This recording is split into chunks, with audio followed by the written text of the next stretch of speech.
Effectivement, on était 40 millions après-guerre, on est 66 millions. On est beaucoup plus nombreux. Donc forcément, on n'a pas élargi les rues. Donc, si vous voulez, l'accès au cœur de ville, c'est d'ailleurs aussi pour les cœurs de village. Une partie des cœurs de village, on est obligé de les piétoniser parce que sinon, on ne peut plus y rentrer. On a un problème, ces cœurs de ville, au fond, ils sont à l'échelle d'une société où il y avait moitié moins d'habitants. Bon, ça, c'est une dimension. La deuxième dimension, c'est qu'effectivement, la France, pour des raisons diverses, a construit sa modernité sur le béton.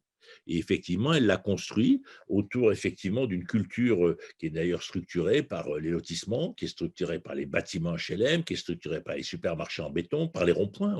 On est leader mondial du rond-point. On a 62 300 et quelques ronds-points. Juste pour donner un chiffre, les Allemands en ont 5 000, les Allemands 10 000, les Américains 10 000. Ça veut dire qu'on a restructuré notre territoire autour de la voiture, de la route. Vous savez, on parle toujours de Pompidou et des Allées-sur-Berge, mais ce qu'on a fait au territoire rural en matière de voitures, c'est encore beaucoup plus monstrueux que ce qu'on avait fait à Paris.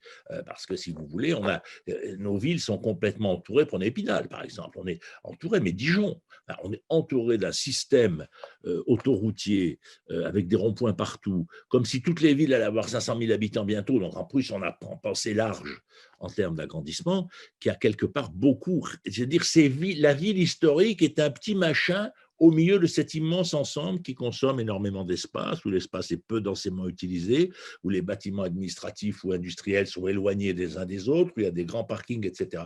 Donc, si vous voulez, ça, c'est le modèle qu'on a construit après-guerre. Et donc, au fond, la ville historique n'avait plus beaucoup de sens. Prenez Cognac, par exemple, le centre de Cognac, la rue, là, qu'est-ce qu'elle fait, la grande rue.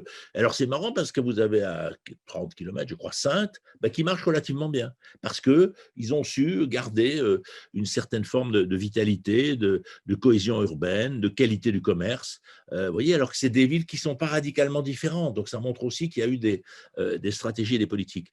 Moi, je crois que si vous voulez, on est à la fin de ce cycle parce qu'on est en train de passer du modèle où je prends ma voiture pour aller faire mes courses, pour aller travailler, pour chercher mes gamins, qui était le modèle des 30-40 dernières années, à un modèle de livraison.